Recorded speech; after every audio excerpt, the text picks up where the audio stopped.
Okay, this is the Walnut blaster machine. It was around 3 and change, 400 bucks. Not sure exactly where the customer bought it, but it is the machine I use to clean this Q7 Audi, the intake and exhaust valves. It does an amazing job. Really, really nice unit. This is the whole unit. You would attach your shop air to here. Your walnuts would go in your walnut carbon stuff, whatever the little shell things are that you use to clean it. They go inside of here. See, there it is there. You'd fill this container, and as it sucks it up, it filters it out, and it ends up down in the bottom. It goes down into the bottom through the mesh here, and just constantly keeps feeding it. That way there, nothing ends up. You put your filter back, put your filter back, close it up, and off you go. You start to blast with it. It's actually really quiet. It's just a regular shop vac. It's not great noisy, nothing. Definitely want to make sure you have glasses on for safety protection. I don't know what it does if you were to shoot it at paint or anything like that. I haven't done any of that with it. I did it just strictly to clean the valves. So really nice machine. Definitely going to be investing in one for myself. I will be doing a follow-up video on this once I get it all back together to actually see how it runs, to see if, in fact, the carbon in that cylinder is what was causing the skip. I will let you know when I'm done with it if that did fix it or not, or if it improved it or not. I know I was only getting like 70 pounds of pressure in that one cylinder, so I will be doing a compression test on it to see how we make out and go from there. Thank you.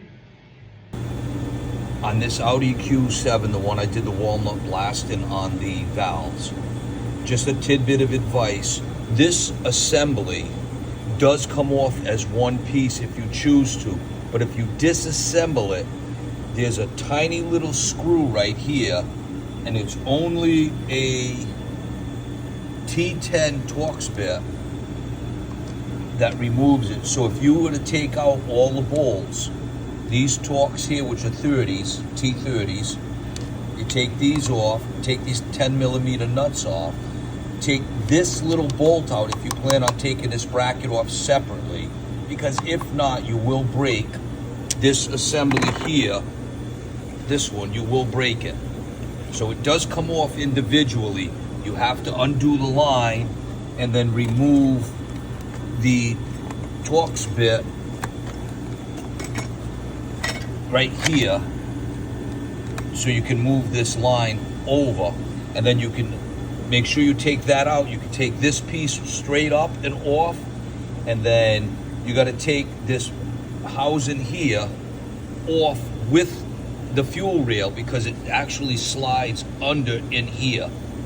It slides inside of here. So just be aware of that. It does catch the edges here, so it slides over. So when you put it back, you can put it back individually, but you got to put the fuel rail with this has to be under the fuel rail, like so, because you can't just rip this up, because there's notches and the fuel rail sits here. The ports that fit over the injectors slip inside of here. There's like a little lip, so it goes down together. Just a touch up of advice for when you put it together. Make sure you plug the hole over here for the PCV so nothing ends up in it. These, you gotta clean them up, but these go down inside each one of these, like so. But they are oriented, so they only go in one way. You can put them in both, but they only go in one way. And when you put them in, you gotta look at them, because they fit in little notches right here on this little flapper valve setup. There's little notches cut out where these sit in them like so.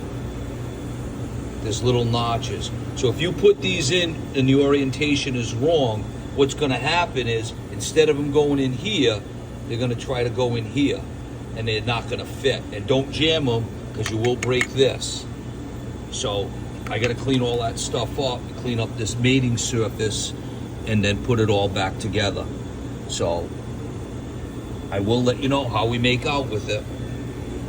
Just a little tidbit of advice.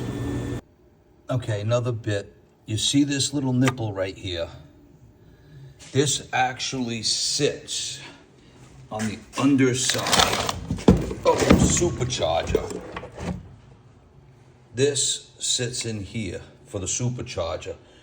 When you take it off, you want to do is put it in the intake, and there's a little notch right here. There's a little notch. You see it right here? And there's a little notch right here. Put this in here, line up the little notch. This way here, the orientation, because if you see how it is, if you put it this way and you try to jam it in there, you're gonna break it. And it's not gonna be lined up properly. So make sure you put this nipple in this notch right here. This way here, you know that when you put it in, and change the O-rings, obviously. If you have the new ones, change them. Put it right there in the notch. So now when you put it in, this is the PVC system. This is the system that's notorious on the Volkswagens for going bad. This one's not, so we didn't change it on this one. We're trying to figure out what the skip is on cylinder 5. So we're hoping by doing this walnut blast took care of that.